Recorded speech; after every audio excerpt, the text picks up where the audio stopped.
Hi, welcome to lecture 10 of Hardware Software Co-Design for Edge AI. In lecture 9, we had started discussing about the overview of Zinc MPSoC architecture, and we discussed about the PS of the FPGA, and we discussed how the APU, the RPU, the connectivities and the different interfaces are available for the PS. In this lecture, we will continue our discussion about the overview of Zinc MPSoC architecture, and this time we'll look at the programmable logic first. So programmable logic, which is popularly called as PL, is a significant component of the Zinc MPSoC as it provides hardware acceleration for computationally intensive arithmetic. So the PL uses 16 nanometer Kintex UltraScale Plus FPGA fabric that contains all the features and advantages which are discussed throughout this section. A diagram highlighting the various elements of the PL you can see here. It basically comprises of three parts. One is the logic fabric, which is the main place where you implement your sequential and combinational logic. Majority of the PL fabric, is actually the logic fabric, which you can see marked here, and consists of slices, which we'll discuss later. Then you see certain input and output pins which are spread throughout, particularly at the edge and somewhere in the middle. The PL requires some clocking to implement logic. Therefore, there are certain clock management tiles which are available in the PL. There is a column of block RAMs because storage plays an important role in any circuit. Therefore, there are multiple storage elements which will be available to us. One of them being block RAM, some of it being ultra RAM, and then the logic fabric itself can be used as a distributed RAM. The purpose and where to use all these memories we'll discuss later on. Then you see a specialized column of DSP48E2 slices, which is particularly meant for digital signal processing tasks. So all in all, you can see that the whole PL consists of this logic fabric, the connectivity and the storage elements and certain interfaces which we'll discuss. So now in the following of the video, we'll discuss about the Zinc MPSoC logic fabric, the dedicated storage and the signal processing resources available. The logic fabric primarily consists of slices and CLB. CLB stands for configurable logic blocks. It is the arrangement of CLBs within the FPGA in two-dimensional array, what we had seen earlier. Each CLB is positioned next to a switch matrix, which you can see, so that it may route the data to another PL resource. Additionally, the CLBs can connect to similar resources using programmable interconnects. A CLB in itself is composed of one slice, which consists the resources necessary for implementing a sequential or a combinational logic circuit. Each slice element within the Zinc MPSoC device is composed of 8 6-input lookup tables, 16 flip-flops and some additional routing logic.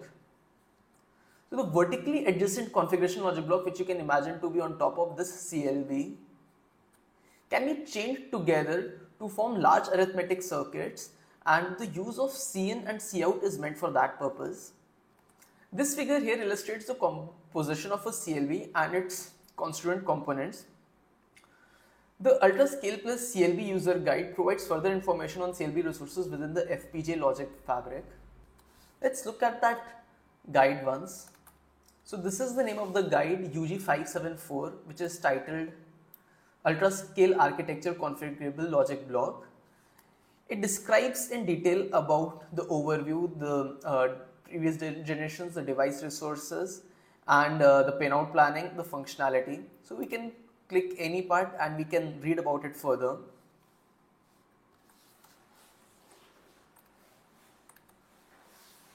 The FPGA logic fabric may be used to construct various arithmetic circuits such as the addition, multiplication and division and even more complex operations. These circuits may then be combined to carry out arbitrary mathematical functions. LUTs can be used as even small local memories which are connected together to form large memory array. This structure or this memory which we get by combining the LUTs is known as distributed RAM, and due to its resource efficiency and the flexibility of its placement, it is effective when a logic circuit requires storage. The memory itself is not that huge, but the fact that it is distributed and can be accessed in just one clock cycle makes it very efficient. Next, let's discuss about the storage and signal processing resources. So now let's discuss about the storage and signal processing resources. So many algorithms and routines accelerated by FPGAs benefit from dedicated storage and arithmetic resources. In addition to the logic fabric which we just saw, there are three other primary resources for storing and processing data within the Zinc MPSoC PL. These are block RAMs, ultra RAMs, and then DSP48 slices for signal processing. The arrangement of each is in a column format as we had seen in the original architecture diagram. This is, by the way, known as a columnar architecture. And all these resources which we are seeing are situated next to the logic fabric for efficient information transfer. So let's discuss about the block RAM tiles first. So block RAMs are a very versatile RAMs, and in Zinc MPSoC, devices can be configured to operate as random access memory or read-only memory, and also first in first out buffers, while also supporting error correction codes. These resources are highly optimized memory elements and may be preferred as an alternative to distributed RAM when particularly low latency and high capacity storage is required. We have a slide in the end which compares all these different storage memories and when we particularly use BRAM over distributed RAM. So as you can see in the diagram that every block RAM within the PL has a dual port interface, and each port is capable of accessing the memory space and stored data while operating under the same or different clock domains. And additionally, it is possible to cascade multiple block RAMs with other vertically adjacent block RAMs to provide a simple method of creating memory arrays. If you go into the details of how the block RAMs are created, then each block RAM can store up to 36 KB of information and may be configured as one single 36 KB RAM or two individual 18 KB RAMs. And block RAMs can be reshaped so that elements of smaller or larger word lengths can optimize the allocated array of memory. For example, it is possible to reshape a 36 KB block RAM so that it can contain 4096 elements cross into 9 bits or either 8192 elements cross 4 bits. I'll repeat that it's not 9 bits, 8 bits or either 4 bits depending on how much the application requires. Either it wants to access 4 bit at once or 8 bit at once. But each would be of 36 KB size, and this depends on entirely the application or the architecture which you're designing it for. Block RAMs are distributed in columns throughout the FPGA logic fabric as we had seen in the diagram. So they are readily available to neighboring circuit elements such as those implemented in the DSP48 slices, and further information of block RAM can be found in the memory guide of the UltraScale Plus. Next, let's just look at the Ultra RAMs. A single Ultra RAM is capable of storing up to 288 KB. Ultra RAMs are only available in selected Zinc MPSoC devices and present a possible replacement for external memories such as SRAM or RLD RAM or even your entire LDDR RAM. So in all the hardware applications or requirements where you have to access the external memory like the DRAM, you can instead use Ultra RAM as an on-chip memory which accelerates your algorithm to next level. In Vitis HLS, we have a very nice way of importing either the BRAM or the Ultra RAM as we had seen in one of the exercises which we had done in the lab. You can create an array using certain pragmas in the Vitis HLS which can determine whether you want to store it as a block RAM or an Ultra RAM. In most of the cases, we try to design our architecture using both of these options individually and see which one is performing better. And then we benchmark it with certain criteria like how much computation it is taking to either store it or how much acceleration we are getting, and it's always a trade-off. Discussing more about Ultra RAMs, UltraRAMs have a synchronous dual port and can be cascaded to form large memory arrays of up to 100 MB. If you think about it, 100 MB is quite a large on-chip memory to store all your video processing applications, or where you have to store pixels or videos or frames. So it is very versatile for storing video processing circuits. This is possible without the use of any additional logic fabric, as UltraRAMs have dedicated routing hardware allowing them to operate at really high clock frequencies. Neighboring logic circuits can store data within an UltraRAM array and achieve low latency and high capacity storage instantaneously. For example, an UltraRAM array is suitable for video processing circuits that require storage of high definition video frames, and it is not possible to reshape UltraRAM blocks. However, they support an addressing scheme of 4096 elements into 72 bits. So at a single time you can read 72 bits in and out of this memory. They exist as a single column in the center of UltraScale plus FPGA logic fabric, as we had seen in the early diagram.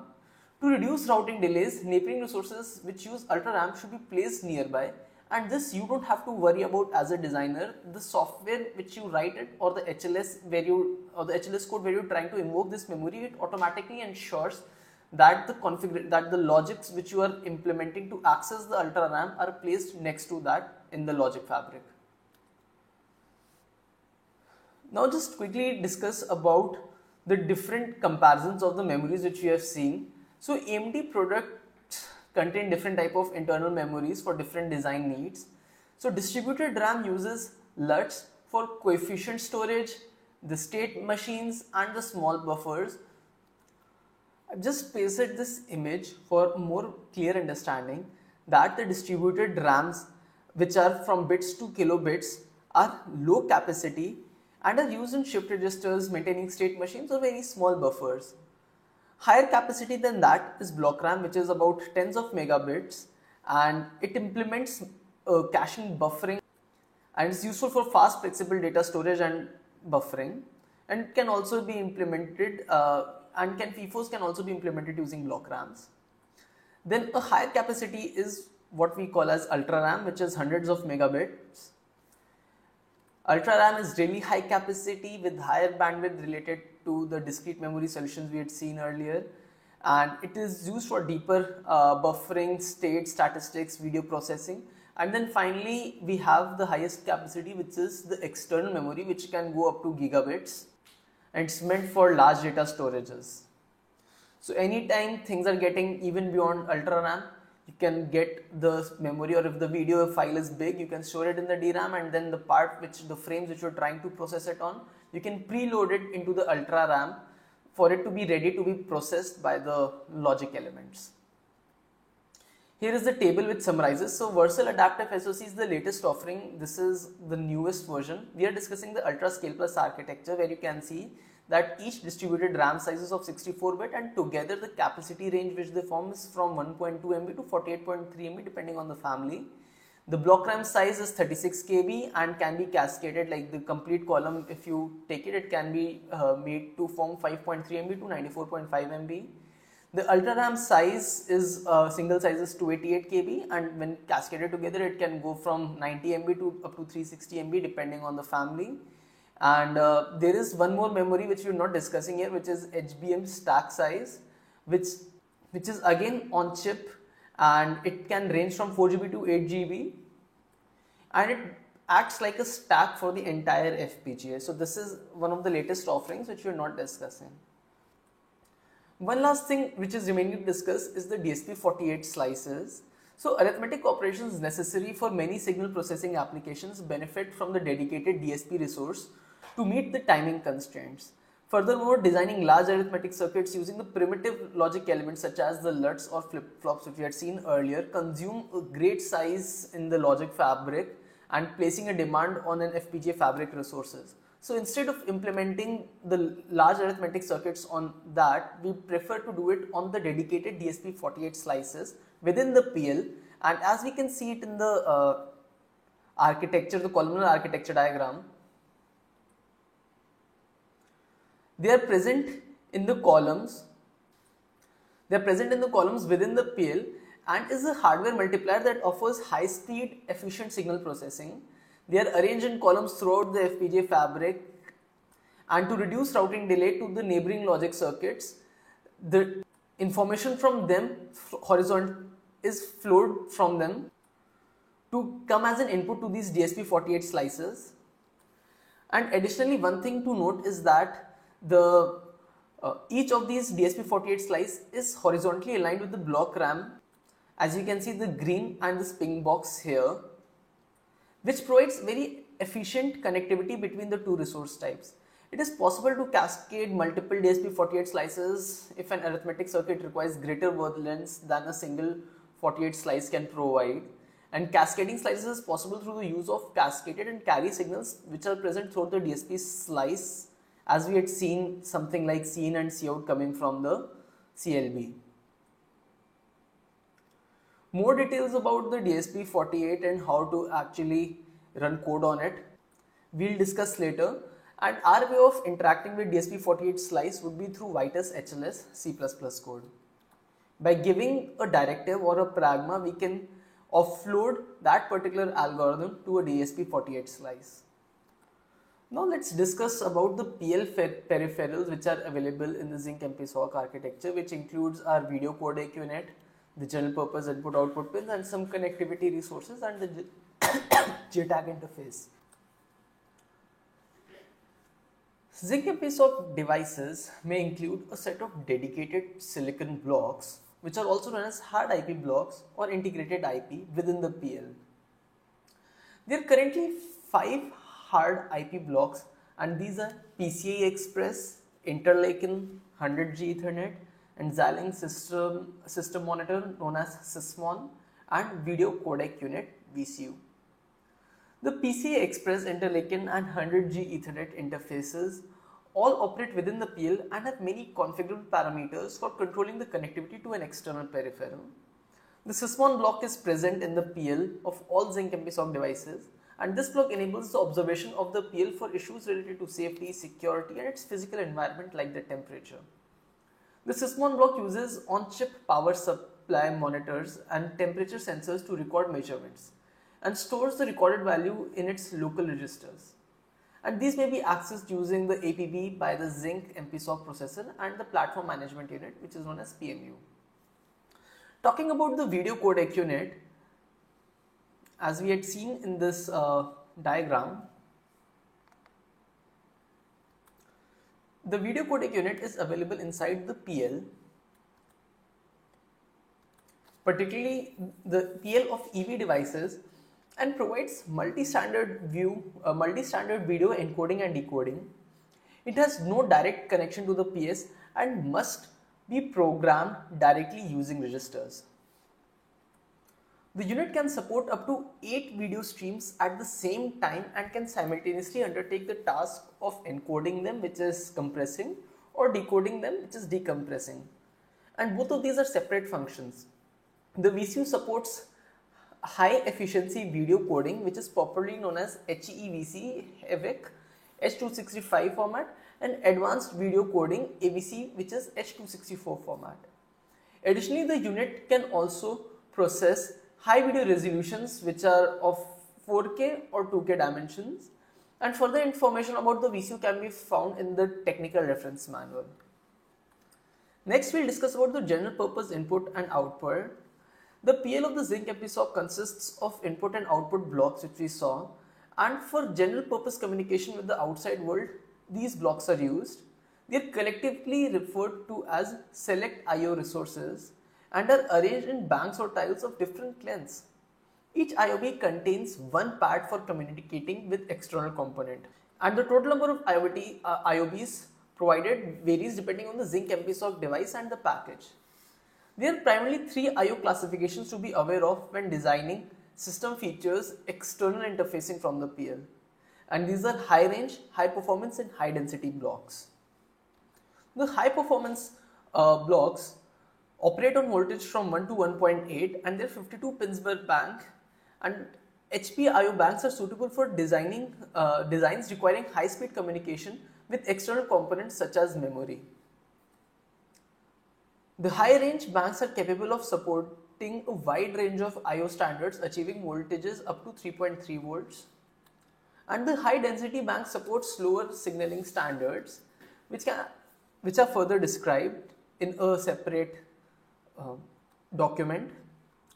This document is called Ultrascale Architecture Select I/O Resource User Guide, and it talks about the high density I/O resources as well and all the standards which they support. All this is specified in UG 571. Lastly, we'll discuss about some high-speed connectivity ports which are available. As in this diagram, we can see the GTX transceivers. So, further mean of communicating between the PL and the outside world is using the gigabit transceivers, which are known as GTX transceivers. And there are two types of GTX transceivers available within the Zinc MPSOX PL. One is GTH transceiver, which provides low power, high performance communication at around 16.3 GB per second. So this was the GTH transceiver. We have another GTY transceivers which are capable of up to 32.75 gigabit per second and achieves maximum performance for very high speed applications.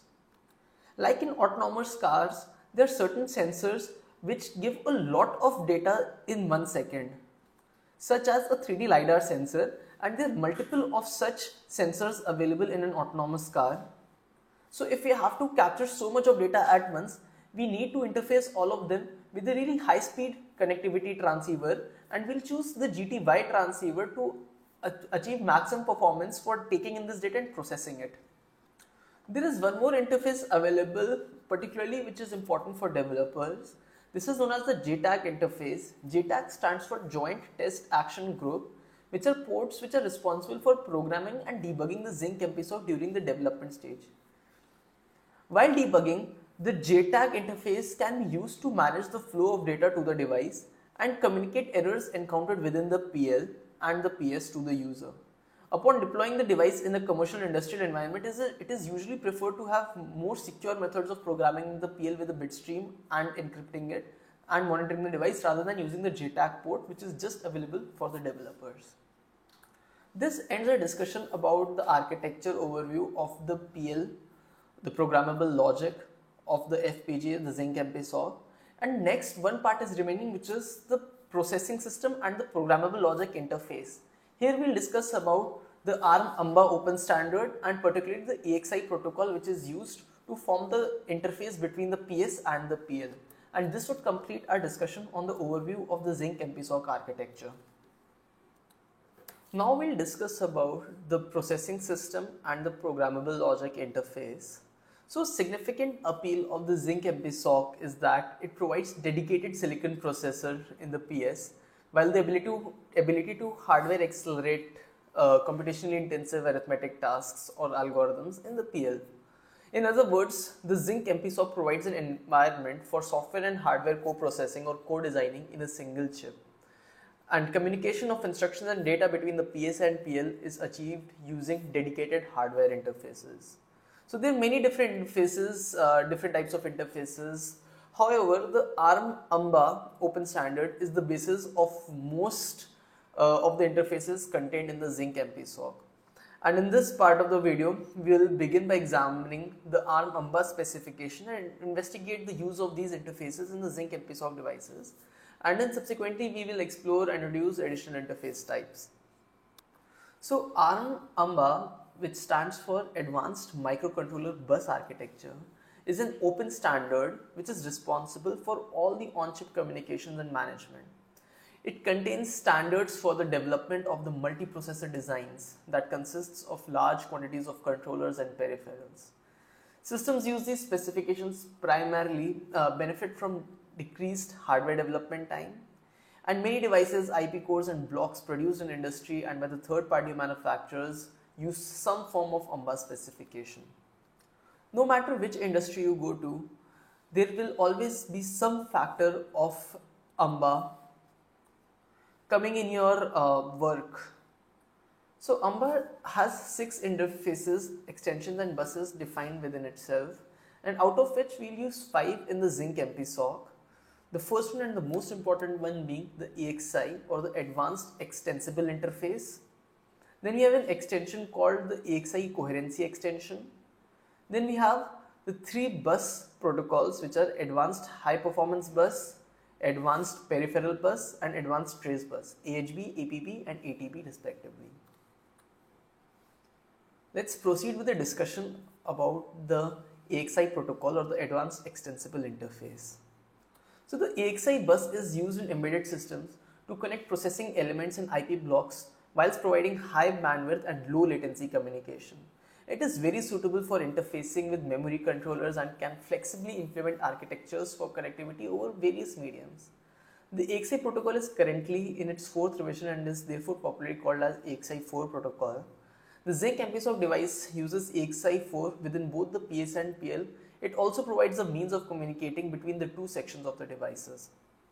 So in this diagram you can see that there is an AXI interconnect, and in the labs also you might have seen that there was an AXI interconnect which was invoked on running the block automation. The AXI interconnect can connect to the internal memory, can connect to the external bus interface, to the external memory, and through different bus protocols it can connect to various peripherals like GPIO, SPI, I2C, timers, RTC, and it also can connect to the CPU core most importantly.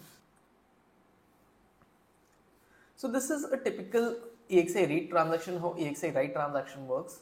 We'll discuss this more, but just to understand at the high level that the AXI master releases the address and the control signals over a channel, and then the AXI slave responds with the read data depending on whether it's a single burst or multi-burst. And in the AXI write transaction, again the AXI master generates the address and the control signals along with the write data, and then once the AXI slave has written the data, it sends back a write response.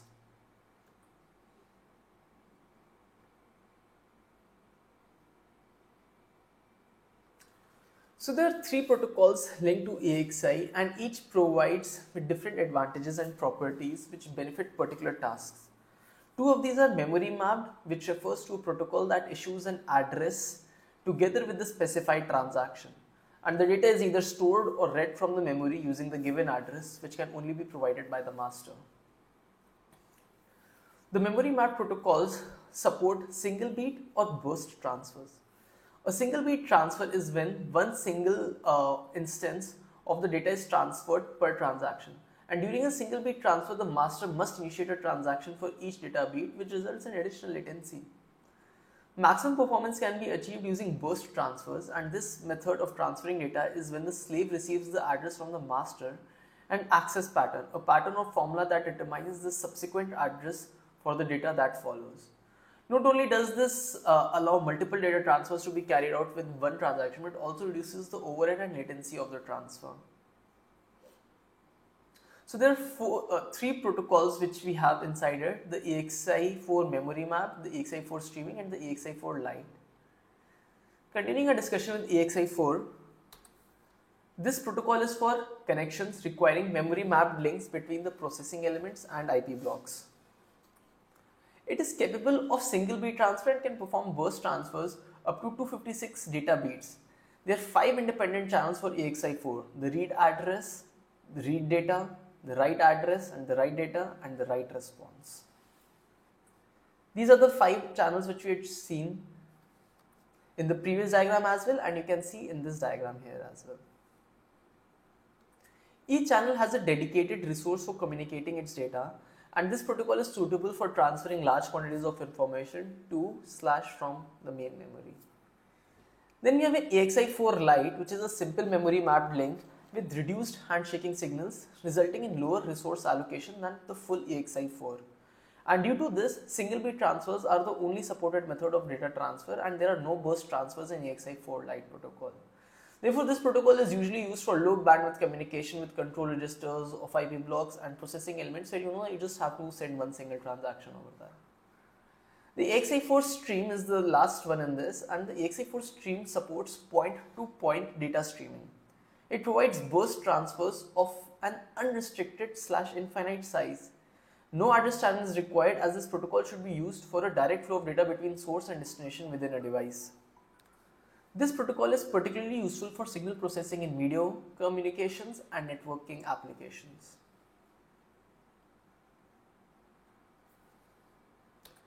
So having discussed the methodology, the main mode of the AXI protocol, let's discuss the ACE, which is AXI coherency extension. So the main motivation behind this is that a system can only remain coherent when the local and the main memories of its constituent processing elements have a method of sharing and synchronizing data. Checks to ensure that a component has shared its most up-to-date information can be carried out in software. However, this would produce additional overhead in program's execution. So the ACE protocol enables the coherency of independent processing elements while ensuring writes to the same memory location are up to date and correct, and without the need of the software, which would create unnecessary overhead. The ACE protocol is an extension of the AXI interface and consists of 5 additional channels, 3 for snooping and 2 for acknowledgements. When a device is snooping, it is observing data that is being sent or received by one or more devices. Snooping is required in the ACE protocol so that a master can observe the read transactions.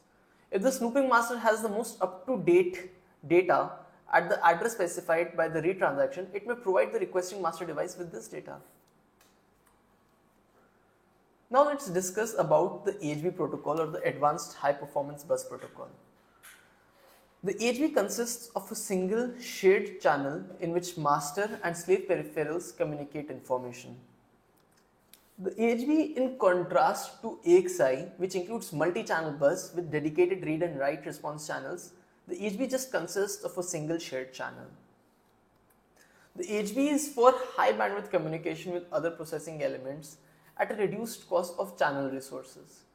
So wherever the constraint of channel is there, AHB protocol is preferred over the AXI protocol. The protocol is considerably simpler than the AXI and can still achieve single beat and burst transfers. It is possible to configure the data bus within the AHB protocol for either 64-bit, 128-bit, 256-bit, 512-bit or 1024-bit operation. The AHB is available in many areas of the Zynq MPSoC device. The RPU uses the AHB interface to provide fast, dedicated communication to external peripherals and memory to achieve real-time performance. The SD card and the SDIO card interface uses the AHB protocol for communication with the host bus target interface. Furthermore, an AHB protocol is also used by the SATA host controller interface to provide a facility to manage the peripheral.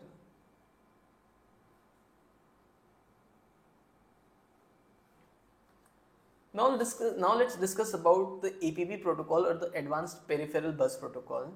The APB is the preferred protocol for low bandwidth communication between peripherals that do not require high performance data transfers.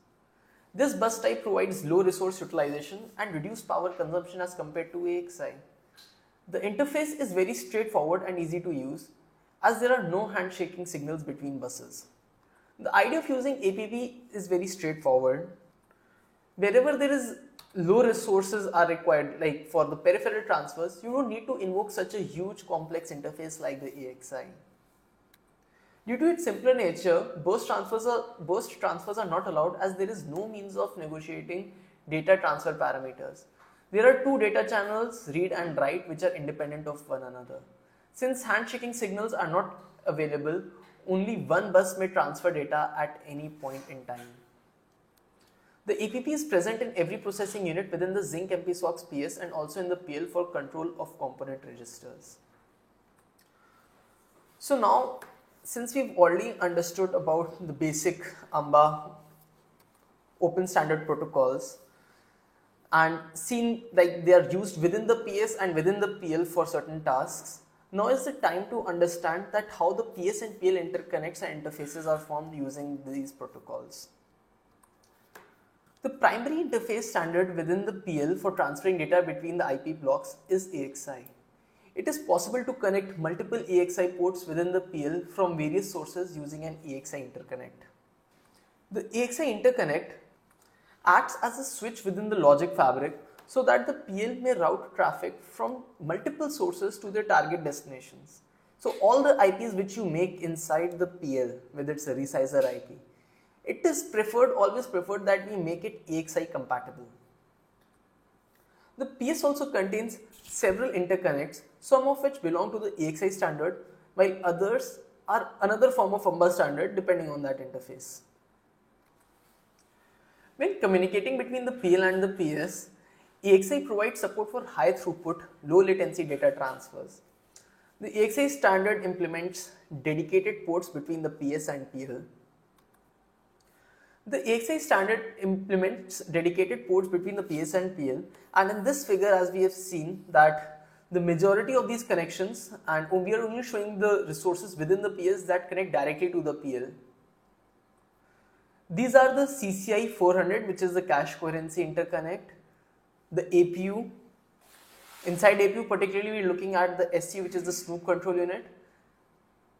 Then we look at the system memory management unit, central switch, and the low power switch. The memory subsystem has also been included to illustrate the various memory resources within the PS that each switch and interconnect can access. The SMMU, which is the System Memory Management Unit, provides address translation between the PS and PL so that the PL can use virtual addresses. All the interfaces which you see mentioned here have a naming convention which appropriately represents the role of the master and slave. The first letter of an interface always represents the function of the PS, that whether if S is there, then it indicates that the PS is the slave, and if M is there, then it indicates that PS is the master. Additionally, the mention of FPD, which is full power domain, or LPD, which is low power domain, signifies whether the port will function in low power or full power. Out of all these interfaces which we will summarize later on, there are 4 interfaces that the PL can use to remain coherent with the PS, 3 of which are connected directly to the CCI and are listed as follows. First is the EXI coherency extension, the ACE, that can access the system memory and also the local memory of the APU via the CCI 400, sharing up-to-date information between the PS and PL. Next, we have high-performance coherent slave ports. These high-performance ports are directly connected to the CCI to allow data communication between the PL and PS. Both ports include FIFO buffers to permit burst transfers and high-rate communications between the PS and elements in PL. Last one is the ACP, the accelerator coherency port. The ACP uses a subset of the ACE Lite protocol and provides a single asynchronous connection between the PL and the SCU. This connection allows hardware accelerators within the PL to maintain coherency with the level 1 and level 2 caches of the APU. So while the PS is working on a certain address space, the PL can keep on extracting that information and can updating it at its own end. Now let's summarize all the other ports which are available, which can be used by different parts of the PS, which includes the RPU and by the PL. We have discussed these 3 interfaces. Now let's look at these interfaces. There are 4 ports for high performance slave ports and 2 high performance master ports. With these slave ports, the PL can initiate the transaction and can extract the information from the PS, and using these 2 master ports, the PS can initiate the transaction to the PL and can access the information. Like they are in the full power domain, we have similar but in low power domain as well. So that when the whole FPGA, when it is operating in low power domain, still there is the availability of interfacing between the PS and PL. This table summarizes all the interfaces along with the address width, the description and the master and slave configuration. The top 3 are for the coherency and the rest are for the simple high performance data transfer.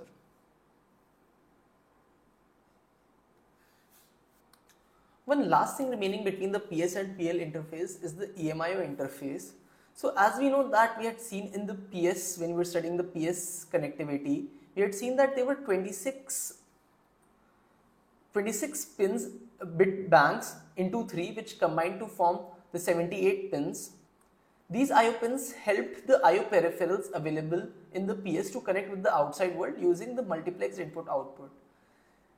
Similarly, there are IO blocks available in the PL, and any IP core can connect to the IO block. But besides that, it is possible to route particular connections from the PS to resources within the PL using the EMIO, which stands for Extended MIO. By using the Extended MIO to transfer signals between both the systems, an input-output peripheral block within the PS can connect to the resources within the PL. Only a subset of I/O peripherals may route to the PL, some with reduced capability. And this figure shows the applicable peripherals and also illustrates the architecture of the EMIO. The MIO in itself just communicates with the external peripherals using the 326-bit banks, and the EMIO can transfer signals into the PL using the 332-bit banks, all of which can be routed to particular IO peripherals. And once the IO peripheral and the PL are connected, they may then communicate with an IP core, IOBs, or a combination of both, as can be seen in this diagram.